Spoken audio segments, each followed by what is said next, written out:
Hello and welcome to another You May or May Not Like It. I am your host, Scott. You can find me on Twitter at XOrsonX. And I'm here with Mike. You can find on Twitter at Review and Roast. And you can find us on Facebook at facebook.com/Review and Roast. And you can find us on Instagram at instagram.com/Review and Roast.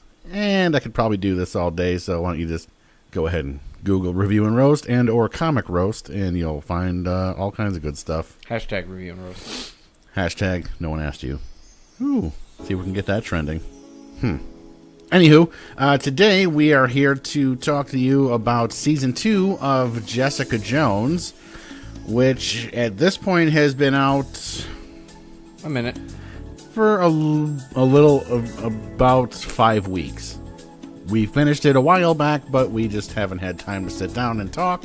So after, brushing up on the final episode, we're ready to discuss.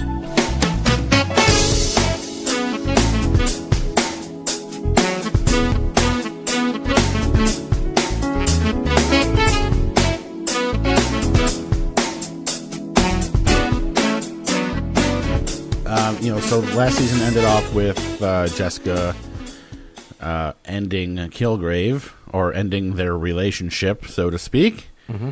And this season is, starting fresh with a whole new storyline. It doesn't involve, Kilgrave at all, obviously. Which was a little disappointing because I'm a huge fan of David Tennant, and I didn't want to see him, go away so fast. Right. I would have, we've talked about this before. Like, every Marvel movie there is, they literally kill off every villain after every movie or every season. And it's like, dude, you that guys... goes back to the old joke about the Marvel and DC. Like, DC's all so dark and all this stuff, but, Marvel's the witty, banterful mass murderers. You know what I mean? Yeah, you know what? Everyone in Marvel literally kills everybody. See, and here's my argument with that, I guess. Yes, the Marvel movies have a lot of the comedy relief that is good for Family Time USA. Mm-hmm. But Marvel's TV shows on Netflix are very much in more of the DC vein, where they're darker. Mm-hmm. Which everyone has no problem with it, unless it's DC that does it. So I'm starting to think people just like to complain about DC. It's just DC hating. It's just too easy to. Because DC characters, to be honest, are much more iconic and easier for a non-fan to just throw his hands up and say that sucks. Yeah. Where it's not really, Drax actually isn't gray. Nobody gives a shit. Yeah. You know what I'm saying? Nobody knew who the fuck he was until that movie came out. Myself included, to be honest. I mean, I've probably seen him on a cover or something, but I never really read any Guardians. So, same with Jessica Jones. Who knew who she was? Jewel from comics. Nobody knows that. You know what I mean? Yeah. So, that's what I think. Marvel definitely has the, the benefit of just releasing characters that no one knows shit about anyway, so they can do whatever the hell they want. I mean, you got your Captain America and Iron Man and Thor, but... See, I'll give you Captain America, but Iron Man and Thor, I think we're still, Thor was Thor's obviously a known name. Iron Man was not. People knew of them. Nobody knew anything about them. Yeah, let's put it that way. I mean, the only and everyone knows Spider-Man. Everyone knows Captain America. And that was basically it. And not talking shit, I feel like I'm the only guy that knew who Iron Man was before that movie came out. Well, you're the only one I know that actually was reading the comics 20 years ago. Yeah, legit. My first job in the comic shop sorting comics, we were paid in store credit. Here we go with I'm the only guy in this group that's ever worked at a comic book store. And I had to walk uphill in the snow. We'll get to that later. You're going to love this one. Oh, great. So those of you that are still with us, we're talking about Season 2 of Jessica Jones. Basically, that's gross.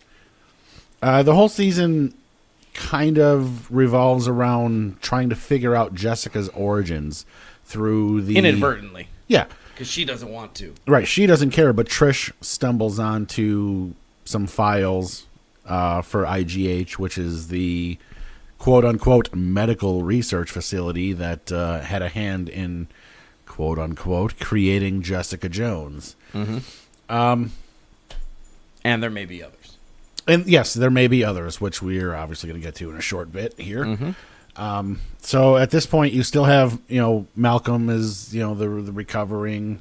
He's fairly well recovered at this point, I'd say, but he's more involved with Jessica and her work now, which is almost more keeping her in line. He's more of like her nanny Secretary. almost. You know what I mean? Like taking care of her more than anything. Really. Yeah, gets her out of bed in the morning, makes Yep. sure she's got her schedule ready. He's basically an amazing secretary Yep. that she fires on a daily basis. And then he shows up the next day with coffee and crumpets, and they go about their business. The one thing that they do start out with pretty quickly is what was their rival PI? Chen. Shen. I forget the name of the investigation. Services. It doesn't super matter. All you need to know is right out of the gate in season 2, he's got it out to take Jessica Jones out. And I'm going to go ahead and say this right away. A, they turned him into a bitch. Yeah. And B, the first episode or two of Terry Chen, I was like, this season's going to rule because this guy's awesome. And then basically he gets butthurt and wants to sue Jessica for everything she's got, which was kind of lame. Because she's got nothing. Right. Yeah. I mean, it was just, I was, I just didn't understand why you had to throw it in there. No, to be thought that honest, was in the stupid. beginning, when we first met him, I was like, man, this is gonna roll. Like, I kind of like this guy. He's kind of a dick. Seems super cool. You know what I'm saying? Like, I don't know. He just seemed like a great character. And then, they were bumping heads a smidge. And then all of a sudden, it's like, you remember he sent a guy in, and then Right. that guy was murdered. Yep. And A lot of murdering then going he on. was super upset, like, you stopped my guy. Well, yeah, your guy also had my laptop in his fucking hand in the back of a van, so that's Yeah. weird. You know what I mean? Like, you mean the breaking and enterer that you just sent in? Yeah. So, anyways, it was just a lot of, and then he, again, like I said, he turned bitch when he got beat up, and then wants to sue everybody. I thought that was, like, weak sauce. You know what I mean? I just found the whole thing just kind of like a lame distraction, I guess. Yeah, no, it would have been good had it. Well, I thought it was you're going to be, when he first it was came a lame on, distraction because, nothing happened. like, the middle 6 episodes, he's not even barely mentioned. You know what I mean? Yeah. Like, I thought that he was... I thought it was gonna be cooler. I thought he was going to have a much bigger role in the season, but it turns out he's literally there just for a little bit of filler for some stupid reason. Yeah. When you really didn't need any filler. But anywho, so there's, a couple of clients that come to Jessica for help, and she kind of, I don't want to say blows them off, but she kind of figures, man, this dude's kind of crazy. I don't, this clearly isn't truth. You know what I mean? But That guy ruled. Yeah, right. But then some of these people end up, she finds out, oh, they weren't just talking shit. He really is in trouble. Oh, and now he's dead. Mm-hmm. And, I mean, you might as well give up the portion where he also came in claiming he was superpowered, but he can't actually ever use him unless he's, like, scared or something. yeah. But he wasn't scared at the time. I was waiting for her to be like, boo. Yeah, but then when he gets scared later, he actually does show that he has some moves to make. Right. So, Which also catches the attention of Trish, who is still investigating the IGH stuff, and they believe pretty quickly, I want to say by the second episode, they are on the lookout for this Dr. Kozlov, Yep. who was, supposedly responsible for a lot of these, I guess you can say, superhumans. Kozlov. That's what it says right here. Really? I thought it was this guy, Malice. No? Maybe not. Where does it say Kozlov? Well, his name is Carl. Yeah, Carl Malice. Oh, well, then who's Kozlov? Well, I don't know. Isn't that a different movie? No, it's in second episode. Jessica sets out to find Dr. Kozlov and makes a startling discovery. Oh, okay. Well, maybe it's a different doctor. Yeah, so there must have been something. Yeah, he was the guy that gave up Carl. Oh, yeah, okay. All right. Spoilers. Yeah, Anywho, moving along, the majority of the season, you find out the person that's killing all these people, and the guy, and the person she's with is Carl, and it turns out it's Jessica's mother. Dun dun dun. So this gets back to my whole thing once again for the 100th time. Every single one of these movies, with the exception of, I'm just all the stuff, all the extended cinematic universe, everything. I'm getting tired of the my exact opposite.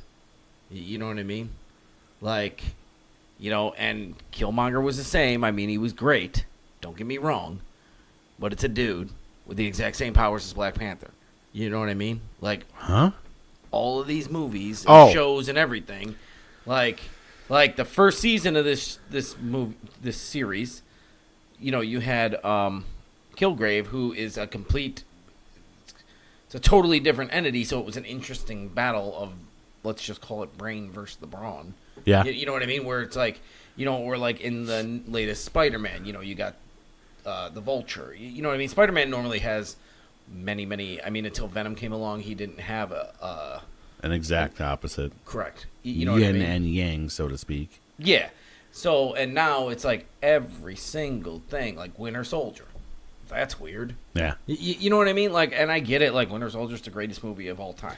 It's the easiest way to, we don't have to think when you're writing these stories. And when you're writing 47 stories at a time and they all have to be out tomorrow. Well, again, if I got a guy that can fly, here's a stronger guy that can fly. You know what I mean? But here's 60 years of comic book backup I can give you. Believe me, there's other dudes. Oh no, I'm not saying there's not. Like, every Iron Man movie basically was super lame like that. The last one was the only time they changed the villain up, and they actually did it in such a piss-poor fashion it almost broke Marvel. You know what I mean? So, the first one, another Iron Man. Second one, another kind of Iron Man that turned into another Iron Man with a legion of Iron Men. Well, that's weird. You know what I mean? So it's just I'm just getting a little tired of we have the same powers and this is awesome. Same powers, except the enemy's always stronger, but they always lose in the end. Yeah, they're a little stronger, but they rage too much or something. I don't know. Who cares? So 4 by Mike. Yep. Anywho, so yeah, you find out that the guy who created Jessica, he also saved her mother, but things didn't go exactly the way they did with Jessica, where she has powers, but she is 100% in control, whereas her mother, when she gets enraged or, slightly even ticked off, she can't control it, and all hell breaks loose. Yeah, she just goes into like a blood rage or something. It's not even very... not even overly specific on it, other than she has like a mental condition. So, right. I mean, which I get it, and that was actually fine. I wish, and there is a variation, obviously, of the power, but basically they're just both super powered, like super strong. Yeah. So it's not anything super special. Right. They could have and to be honest, I don't know if the mom has a comic book presence as having powers like that.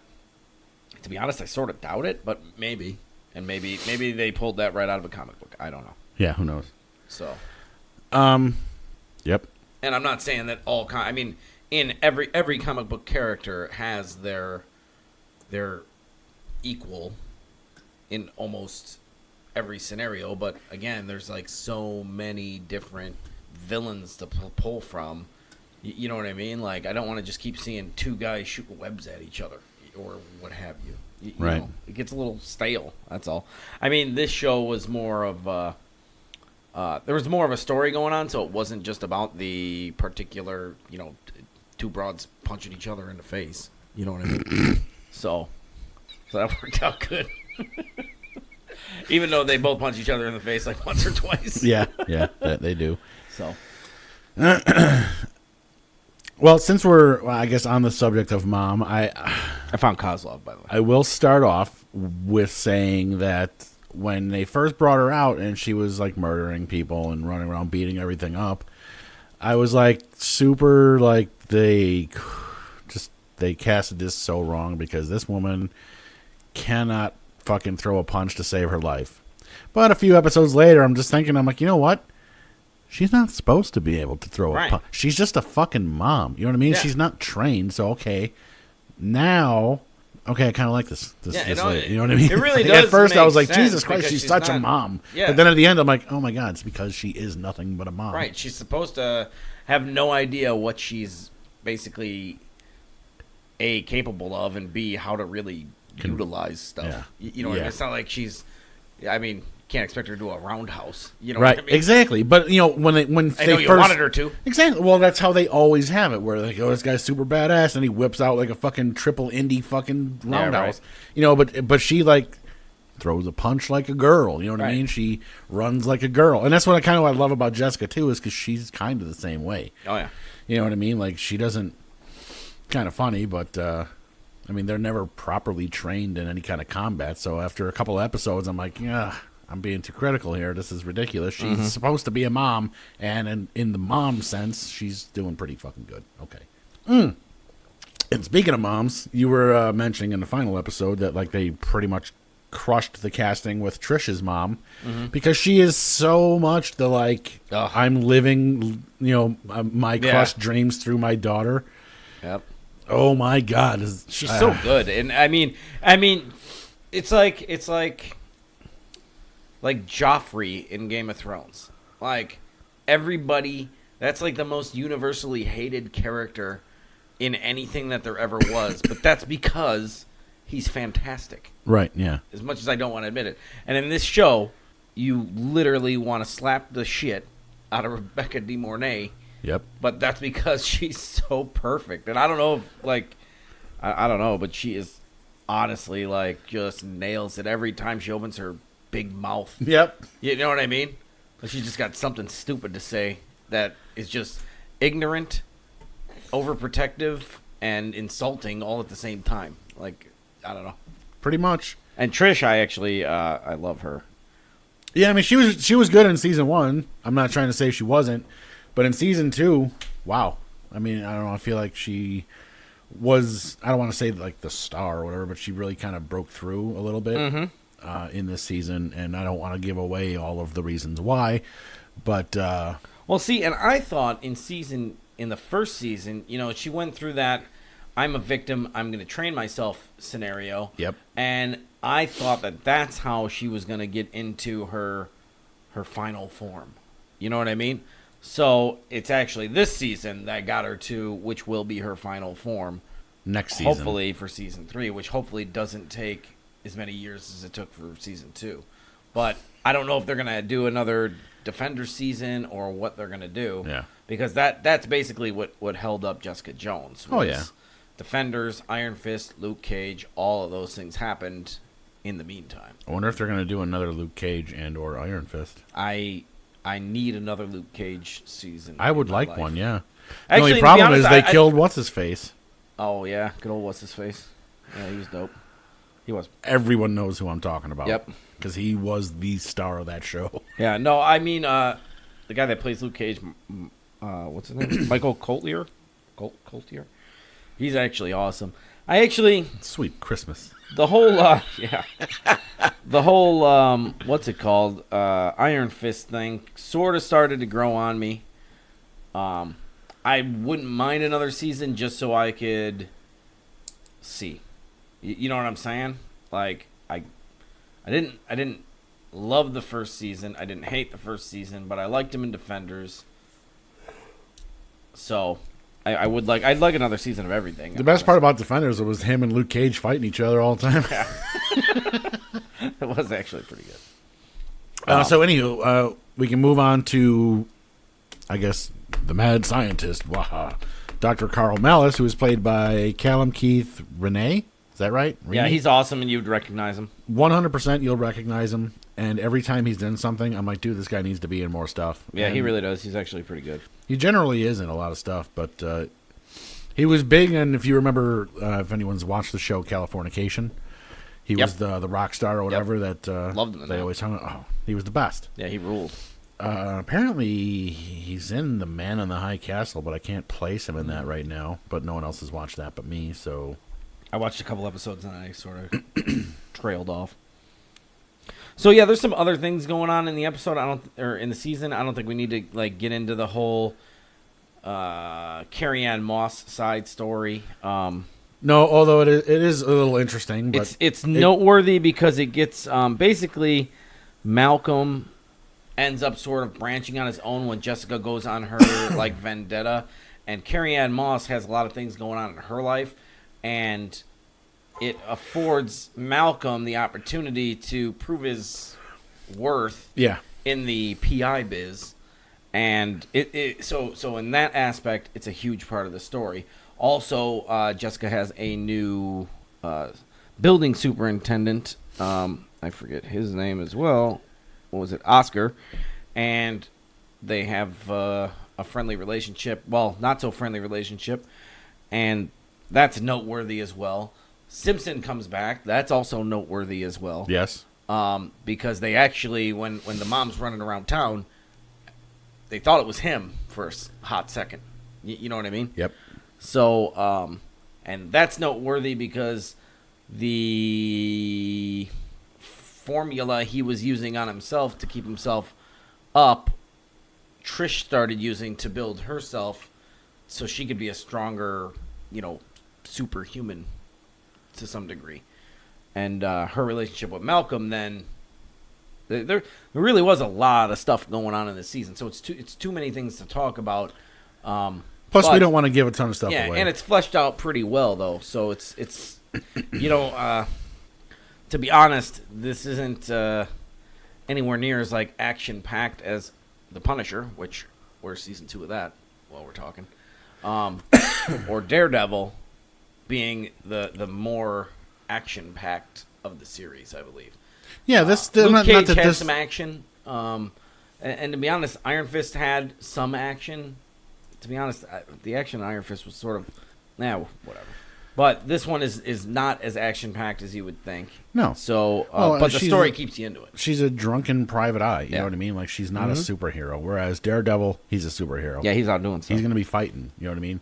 Luke Cage was a little more story driven. Jessica Jones is more story driven, but it's supposed to be. You know what I mean? And that's one of the reasons I think this show would cross lines into, for people who are like, superhero stuff. Like, that's why I think people like that would really enjoy a show like this.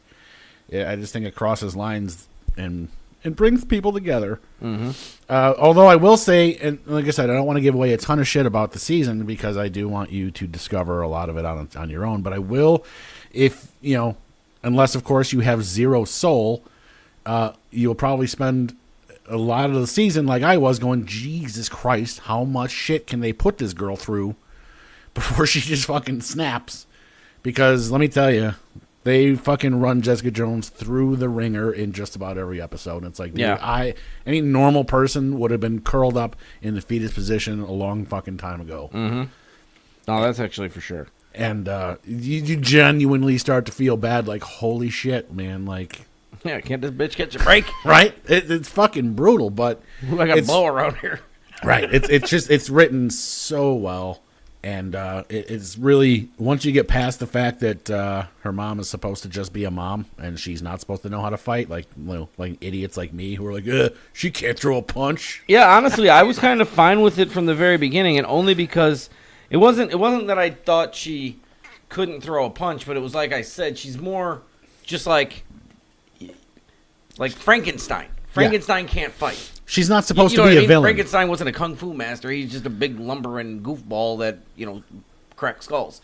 That's what she is, except for she's not 6'3", or 6'9", or whatever he is. But you know what I'm saying? So that's all she is. She's just a rage monster more than anything. Yeah. Yeah, she's not technically, supposed to quote unquote be a villain. It's more of a just like she has some shit, she can't control it. And the one guy that can keep her under control. Yeah, there was a whole story with that, which was pretty impressive as well. Right. So, like I said, there's a character depth is in no short supply here. They really flesh all the people out. Even, all the way to, like I said, Malcolm's spotlighted, Trish is spotlighted. Even Trisha's mom is more in the show than you probably think she should be, but she's pretty good. So that's great. And the new cop was pretty good too. Oh yeah, cop. Yeah. He was a cool you'll guy. Recognize him too. Yeah, he's from some stuff. There's a lot of people you'll spot. And like I said, Carrie Ann Moss's character has so much stuff going on that I mean, she could almost, at this point, have her own series. To be honest, with all the lawyer crossover stuff. she's been doing. Same with, like, I mean, we didn't get any Rosario Dawson in this one, but Rosario Dawson's got so many things going on with so many different characters at this point as well. Yeah. So Yeah, Detective Costa. John Ventimiglia is the character. He was from, he was in The Sopranos. So that's, if anyone watched that, you know what I mean? You'll know him. Looking down, I don't see much else that I've seen. A lot of stuff I've been told I should see, but nothing I've actually watched. I